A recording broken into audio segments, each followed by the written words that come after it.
Convidar os irmãos a abrir lá em Tiago, capítulo 4.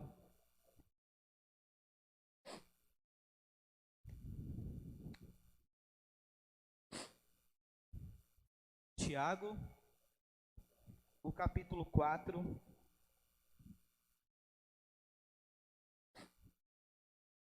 Eu vou ler o versículo 1 e o versículo 2. Todos acharam? Não achou, tenho... Ainda não acostumei com isso aqui, viu, irmãos? Porque para mim, crente tem que trazer a Bíblia para a igreja. Mas vamos lá, é a tecnologia, né? Então, vamos lá. Tiago, capítulo 4, versículo 1 e versículo 2. Tiago escreve assim: De onde vêm as guerras e contendas que há entre vocês? Não vêm das paixões que guerreiam dentro de vocês? Vocês cobiçam coisas, mas não as têm.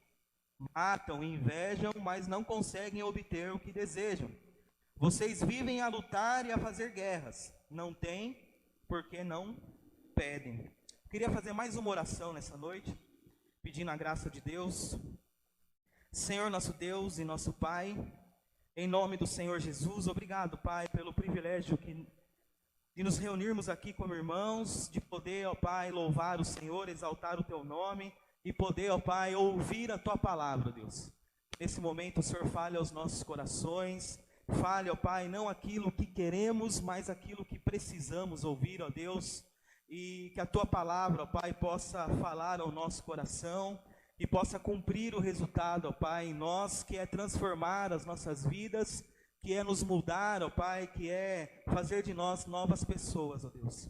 Pai, fale conosco, fale com aqueles que estão assistindo em casa nesse momento, aqueles que vão assistir em um outro momento, ó Pai, que o Senhor também os alcance com a Tua palavra, em nome do Senhor Jesus. Amém. Irmãos, o pastor falou, né, cantamos, né, sobre ser feliz com Jesus, exaltar Jesus, mas eu vou falar sobre guerra. Mas guerra, vou falar sobre guerra. Eu ia falar uma coisa, mas enquanto eu estava preparando essa devocional, às vezes acontece isso. Eu lembrei de uma música, não é da igreja, uma música lá dos tempos antigos, lá das antigas. E nessa música, eu não sei nem quem escreveu essa música, mas eu lembro aí quem gostava de um pagodinho aí antes. Ela fala assim, vamos ver se eu lembro aqui a música. Esse samba é da gente, que, né, já lembrou, né? Que vive a pegar no batente, com sol, com chuva doente, sabe que tem que trabalhar. Esse povo merece... Opa, vou tocar aqui. Ué, mas tá funcionando aqui, tá?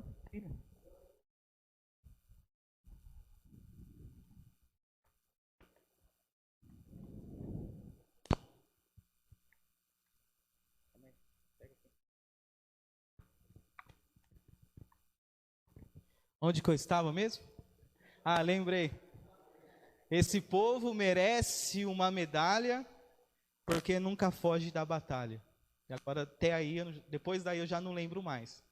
Mas eu sei que você deve estar cantando aí. Deus vai perdoar você. Mas eu queria falar, irmãos, sobre guerra. Na verdade, essa música foi feita em homenagem a todos aqueles que todos os dias entram numa guerra. Porque, querendo ou não, irmãos, todas as vezes que nós levantamos...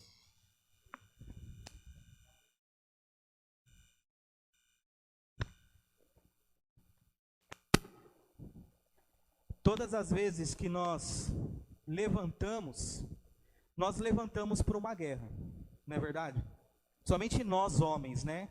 Se os nossos filhos soubessem a guerra que é ganhar o pão, né, de cada dia, os filhos pequenos aí, um dia eles vão saber o que é isso. E você que é homem, você sabe que todos os dias é uma guerra. Todos os dias entramos numa batalha. E Tiago, quando escreve aqui o capítulo 4, ele fala também de uma guerra. Ele fala assim, olha, vocês costumam guerrear dentro de vocês. E ele fala também que nós entramos em guerras, mas muitas vezes entramos em guerras pelas coisas erradas. Eu sei que o mundo é uma guerra, irmãos, é uma guerra, foi uma guerra estar aqui hoje, é uma guerra levantar, é uma guerra ter fé, é uma guerra buscar o sustento, ganhar o pão, é uma guerra viver nesse mundo. Nós vivemos numa guerra, estamos constantemente guerreando nesse mundo, mas às vezes, e na maioria das vezes, nós lutamos uma guerra que não é nossa, e aí está o problema, irmãos.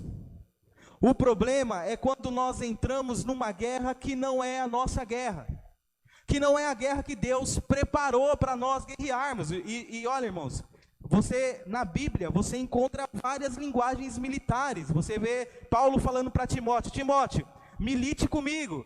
Timóteo, combata comigo. Paulo, no final da sua vida, diz, olha, combati o bom combate. Então você vê linguagens militares na Bíblia. Então, a guerra faz parte da Bíblia. Você lê o Antigo Testamento, se você torcer, sai sangue, irmãos. Porque o Antigo Testamento fala de guerras. Então, a vida é uma guerra. Esse mundo é uma guerra. Só que muitas vezes nós entramos numa guerra e é uma guerra onde Deus não nos colocou nessa batalha. E é complicado quando nós lutamos uma guerra que não é nossa.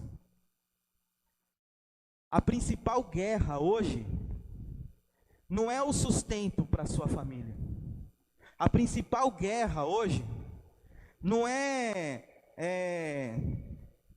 qualquer outra coisa aí que você pode pensar e dizer, olha, hoje para mim foi uma guerra chegar no serviço porque eu peguei trânsito, o ônibus quebrou, furou o pneu do carro. Não é essa guerra, irmãos. Isso não é guerra. Às vezes nós usamos de palavras como, eu trabalho demais porque eu estou lutando pela minha família. Usamos isso aí. Usamos esses pensamentos, olha, eu trabalho bastante, por quê? Pela minha família, pelos meus filhos. Não é verdade, irmãos. Você faz isso por você mesmo. Porque se você guerreasse pela sua família, você se esforçaria para levar a sua família aos pés do Senhor. Se você realmente batalhasse por sua família, você levaria a sua família em direção a Deus, guiaria a sua família em direção a Deus. Então, se a sua luta de hoje, se a sua batalha de hoje não é levar a sua família a Deus, e eu trago essa palavra porque nós somos homens, somos os responsáveis por nossa casa, somos o sacerdote do nosso lar. Então, a linha de frente da nossa casa é o homem, você homem, é a linha de frente da sua casa. É o sacerdote, aquele que puxa a sua família, aquele que leva a sua família, aquele que, que puxa a sua família em direção a Deus. E se a sua luta, a batalha não for essa, você está lutando a guerra errada. Se a sua luta é por dinheiro, a guerra é errada. Se a sua luta é por bens materiais, a guerra é errada. Porque a guerra correta, a guerra a qual Jesus nos chamou, a palavra nos chamou, é a guerra, né? O próprio Paulo fala para Efésios, fala que a nossa guerra, a nossa luta é contra, não é, né? Contra carne e sangue, contra seres humanos, mas a nossa luta é espiritual. Nossa luta é espiritual. E eu queria voltar lá no Antigo Testamento e conversar com vocês a respeito de uma guerra que aconteceu lá. E essa guerra nos traz muitos ensinamentos, erros que esses homens cometeram e acertos também, que eles, no decorrer do caminho, conseguiram voltar de novo no prumo e lutar a verdadeira guerra. E eu queria convidar você para ir lá em 1 Samuel, capítulo 30.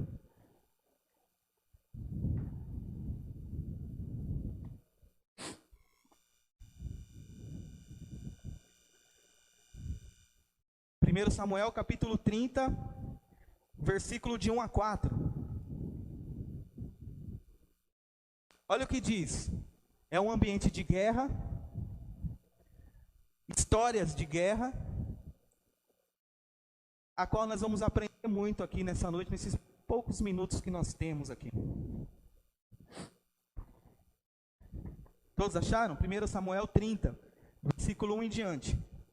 Olha o que diz aí.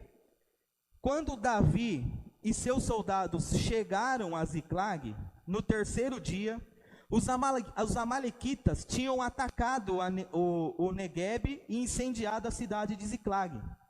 Levaram como prisioneiros todos os que lá estavam, as mulheres, os jovens e os idosos.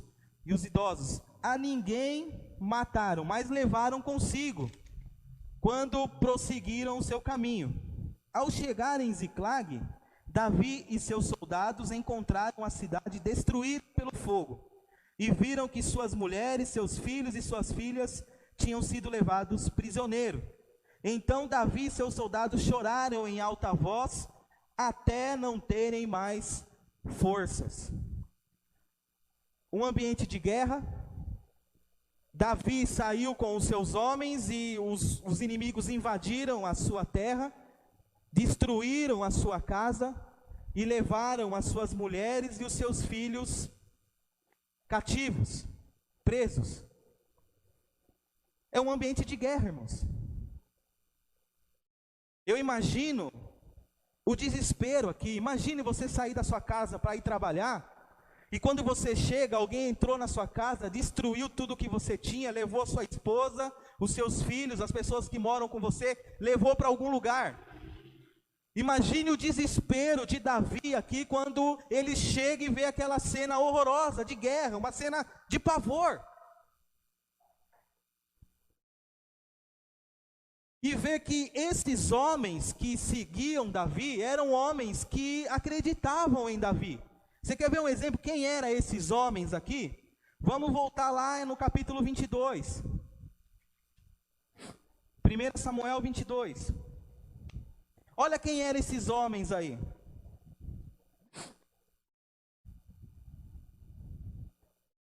Primeiro Samuel 22, do versículo 1.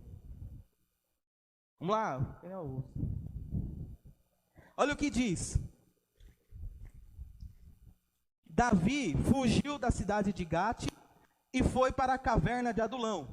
Quando seus irmãos e a família de seu pai souberam disso, foram até lá para encontrá-lo. Também juntaram-se a ele todos os que estavam em dificuldades, os endividados e os descontentes. E ele se tornou o líder deles. Havia cerca de 400 homens com ele.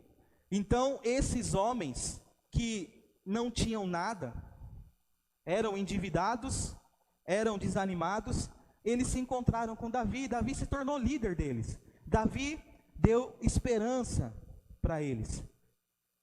E eles começaram a seguir Davi. Davi aqui ainda não era o rei de Israel, irmãos. Davi estava fugindo de Saul. Lembra da história? Davi foge de Saul, por quê? Porque Saul quer matar Davi. Saul já sabe que Davi vai ser feito rei. Então Saul começa a perseguir Davi, Davi começa a correr de Saul. E uma das formas que Davi encontrou para fugir de Saul foi o quê? Se juntar com os inimigos. Não é verdade? O meu inimigo, se o meu inimigo é o seu inimigo, isso torna a gente amigo. Então Davi foi aonde? Foi lá para a terra dos filisteus. Falou, olha, deixa eu ficar aí. E olha, irmãos, né, você tem que pensar também que, né, o Golias era um gigante filisteu. Imagine como foi para os filisteus também receber Davi lá. Mas Davi chegou lá e falou assim, olha, eu estou fugindo de Saul, queria que você me arrumasse um cantinho aí para mim morar. E aí o rei cedeu a terra de Ziclag para Davi, E Davi então se estabeleceu lá com os seus homens, os homens constituíram famílias, tiveram mulheres, tiveram filhos, e eles então ficaram ali. Só que aí está o problema, irmãos. Porque Davi, ele, ao se estabelecer ali na terra dos filisteus, Davi começou a lutar a guerra dos filisteus. Davi era um homem de guerra. Davi se tornou um braço direito do rei ali, dos filisteus. Então Davi começou a guerrear as guerras dos filisteus. Davi começou a guerrear uma guerra que não era dele. Davi era um judeu, Davi era um israelense. Davi lutava em nome de Deus. E agora Davi estava lutando ao lado dos filisteus. Então Davi estava vencendo guerras e conquistando territórios junto com o povo filisteu. Só que o inevitável aconteceu. O que era o inevitável? Um dia, os filisteus entrariam em guerra com Israel. E aí? E agora? Foi a dúvida dos filisteus. Marcaram uma batalha filisteu contra Israel. E aí, né, irmãos? Vamos lá, vamos ver a cena aí. 29 aí, capítulo 29.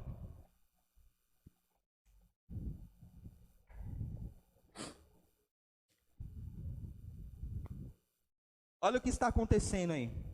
Capítulo 29, a partir do versículo 1. Os filisteus reuniram todas as suas tropas em ataque, e Israel acampou junto à fonte de Jezreel. Enquanto os governantes filisteus avançavam com seus grupos de 100, de 1000, Davi e seus homens iam na retaguarda com Aques. Os comandantes dos filisteus perguntaram: o que este hebreu está fazendo aqui? Aques respondeu: este é Davi, que era oficial de Saul, rei de Israel. Ele está comigo há mais de 1 ano. Desde o dia em que deixou Saul, nada fez que mereça desconfiança. Contudo, os comandantes filisteus se iraram contra ele e disseram: mande embora esse homem para a cidade que você deu a eles, que lhes designou. Ele não deve ir para a guerra conosco, senão se tornará nosso adversário durante o combate. Qual seria a melhor maneira de recuperar a boa vontade do seu senhor, senão à custa de cabeças de nossos homens? Não é ele o Davi de quem cantavam e dançavam as mulheres, Saul matou milhares e Davi dezenas de milhares. Então era uma desconfiança justa, Porque o que eles estão falando? No calor da batalha, quando Davi estiver ali com seus homens, vendo os seus irmãos sendo mortos, qual seria a reação de Davi? Aí tá, irmãos, quando nós entramos na guerra errada, quando lutamos a guerra errada. Davi estava do lado errado da guerra, Davi estava ao lado do inimigo. E às vezes nós, na nossa guerra, na guerra que nós muitas vezes criamos, nós estamos do lado oposto, do lado a qual nós deveríamos estar, irmãos. Sabe o que é incrível nessa história? É que a impressão que dá é que Deus está movendo as suas peças, Deus está atuando ali para tirar Davi dali. É como se Deus estivesse falando: olha, eu quero que você saia daí. Sai daí, Davi, você aí não é o seu lugar. Essa não é a sua guerra, sai daí. E então, o próprio exército, os comandantes estavam expulsando Davi. Davi, em vez de tomar juízo, Davi, ele começa a insistir com o comandante. Vamos continuar aí, versículo 6 agora. Olha que perigo, irmãos, quando nós insistimos em uma guerra que não é nossa. Quando estamos do lado oposto da batalha. Às vezes estamos tão cegos que não conseguimos enxergar. E nós vamos chegar lá, como Davi reconheceu que estava errado. Olha o que diz aí o versículo 6. Então Aques chamou Davi e lhe disse: juro pelo nome do Senhor, ainda coloca Deus no meio, que você tem sido leal e ficaria contente em tê-lo servindo comigo no exército. Desde o dia em que você veio a mim, nunca desconfiei de você, mas os governantes não o aprovam. Agora volte e vá em paz, não faça nada que desagrade aos governantes filisteus. O homem está falando, volta Davi, volta para sua casa, volta para sua família. E aí no versículo 8, Davi perguntou, o que foi que eu fiz? O que descobriste contra o teu servo, desde o dia em que cheguei? Por que não posso ir lutar contra os inimigos do rei, meu senhor? Irmãos, nem parece Davi aqui. Nem parece que o inimigo desse rei aqui era o próprio povo dele, o próprio povo de Israel, os seus irmãos. No versículo 9, Aquis respondeu, reconheço que você tem feito o que eu aprovo, como um anjo de Deus. Os comandantes filisteus, no entanto, dizem que você não deve ir à batalha conosco. Agora levante-se bem cedo com os seus servos, o seu senhor, que vieram com você, e partam de manhã, assim que clarear o dia. Então Davi e seus soldados levantaram de madrugada para voltar à terra dos filisteus, e os filisteus foram para Jezreel. Então você tem um Davi insistindo em lutar uma guerra que Deus não havia colocado para ele lutar. Davi está insistindo, não, eu sou leal, sabe, se colocando à disposição de uma guerra que não era dele, irmãos. Sabe o que acontece? Uma vez eu ouvi uma frase de um pastor chamado Josué Irion. Ele disse assim, o diabo, ele não precisa tirar sua família de dentro da sua casa para destruir ela. Mas ele destrói a sua família na sala da sua própria casa. Na sala da sua própria casa. Diante de toda essa história que nós lemos, nós chegamos lá no capítulo 30, do versículo 1 em diante. Porque Davi levanta de madrugada, volta para Ziclag, e quando ele chega lá, qual a cena que ele entra na cidade? A cidade destruída, suas mulheres, os filhos foram levados cativos, foram levados presos.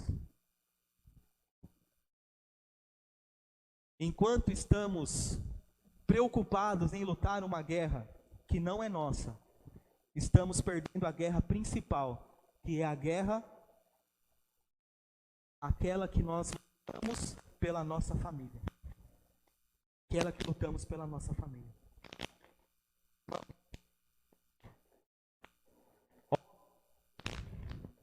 A guerra mais importante para você é a sua família. Homens, a guerra mais importante para você é a sua família. Lute pela sua família.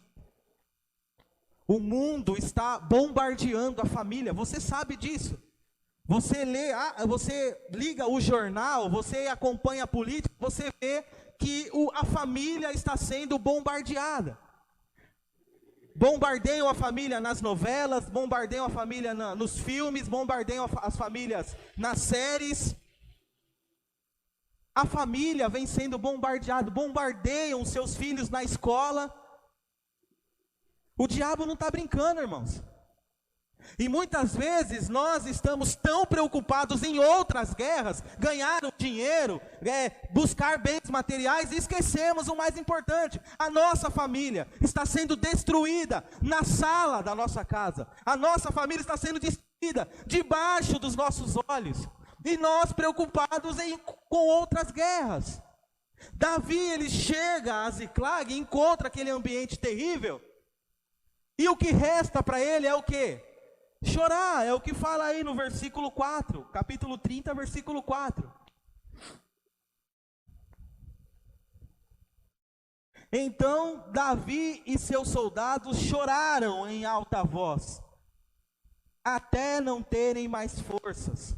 Aqui está um outro erro, irmãos. Se sentar e ficar chorando não vai resolver a situação. Davi estava chorando, mas o chorar não vai trazer a família de volta. O se entregar não vai trazer a família de volta. O que você tem que fazer para trazer a sua família de volta é lutar as guerras certas. Quer ver algo interessante? Diante desse ambiente terrível, criaram uma outra guerra. Olha aqui, como nós somos assim, irmãos. Porque quando as coisas não dão certo, quando perdemos uma luta, a primeira coisa que nós queremos fazer é o quê? Achar um culpado. E eles acharam um culpado aqui. Versículo 6.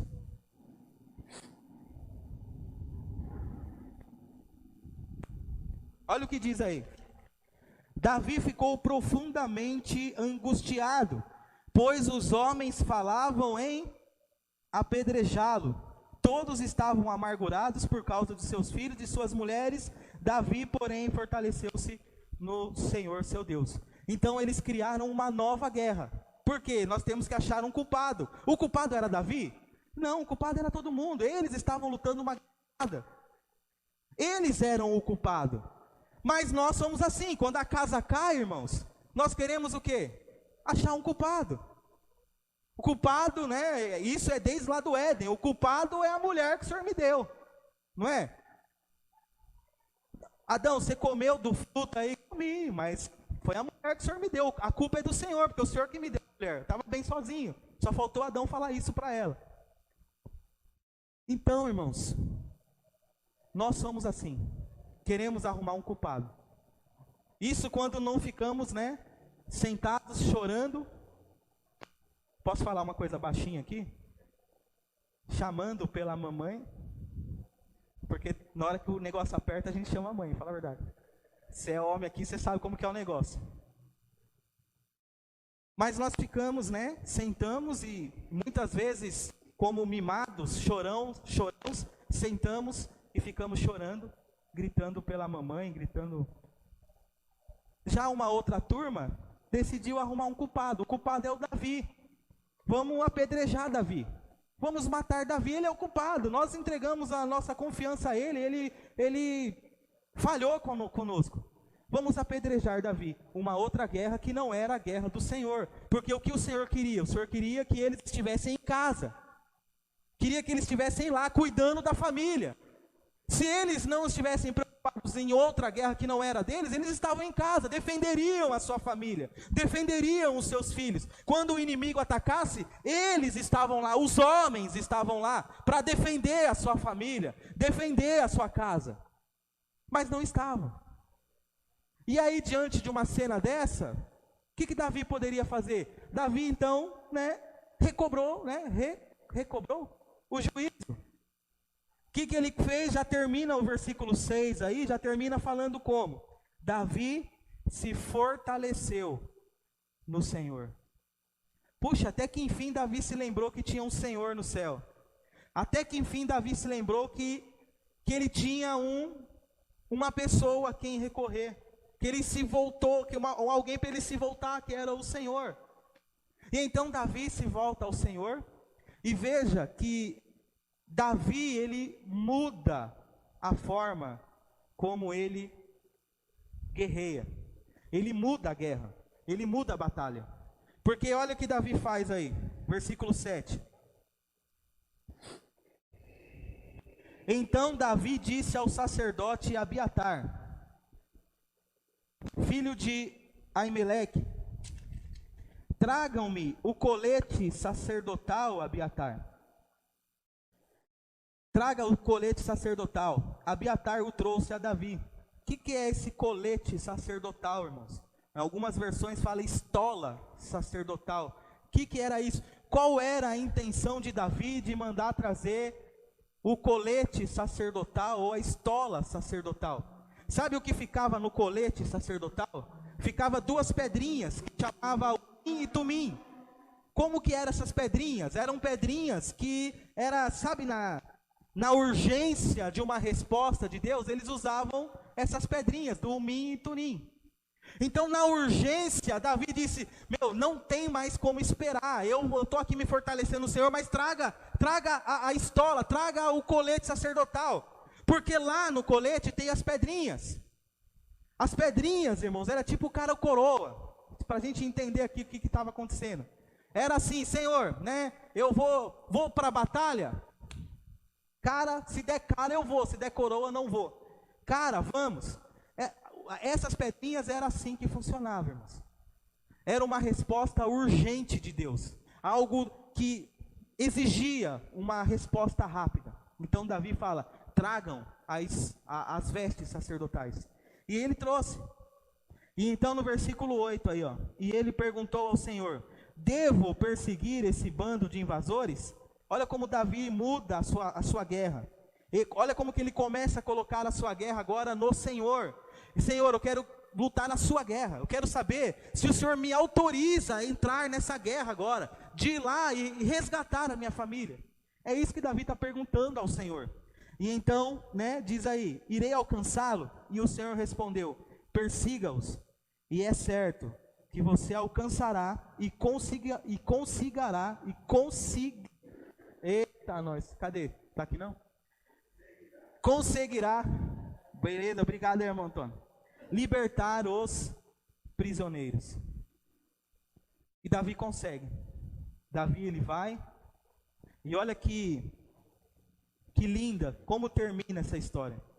Davi, então, a impressão é que ele se arrepende. Senhor, estava lutando uma guerra errada. Agora, eu vou me fortalecer no Senhor. Agora, eu vou pedir permissão para o Senhor. Posso lutar essa guerra? Senhor, eu preciso ir lá e recuperar a minha família. Eu preciso ir lá e recuperar os meus filhos.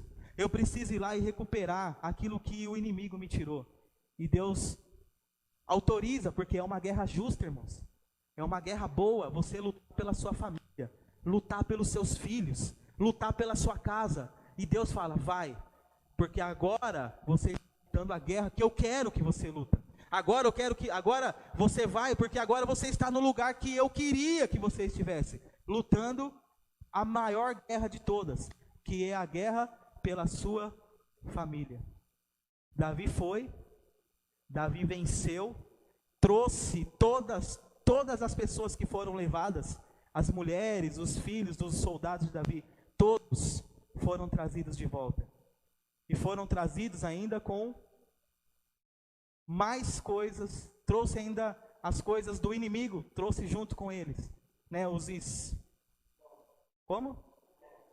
Os despojos, né, eu ia falar spoiler, né, o que é spoiler? Spoiler é os despojos de guerra, os despojos de guerra. Trouxe, aí Davi trouxe ainda mais coisas com ele.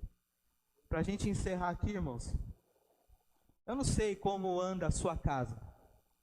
Eu não sei se você está perdendo a sua família dentro da sua casa. Eu não sei se você está deixando o inimigo entrar dentro da sua casa e tomar a sua família, os seus filhos, sua esposa, sua sogra, seja, né, quem mora com você lá. Eu não sei se você está permitindo isso. Mas o que eu quero que você entenda nessa noite é que se você está lutando uma guerra que não é sua, uma guerra a qual Deus não mandou você lutar, que você haja como Davi, irmãos. Se fortaleça no Senhor e depois ore a Deus. Depois busque a presença de Deus. Depois se entregue a Deus, entregue a sua família a Deus. Porque quando você entrar na guerra que o Senhor quer que você entre, que você lute, aí sim, você vai vencer essa guerra. Enquanto você se preocupar em outras batalhas, você não vencerá essa guerra. Talvez você já está naquela fase de sentado e chorando, como Davi e os homens estavam ali. Talvez você já está naquela fase de encontrar um culpado. O culpado é, né, eu ia falar uma coisa aqui. O culpado é a sogra. Tentamos arrumar um culpado, irmãos. Talvez você está nessa aí, né? Já não estou chorando mais, agora estou querendo encontrar um culpado. Boa noite, reconheça. Culpado é você.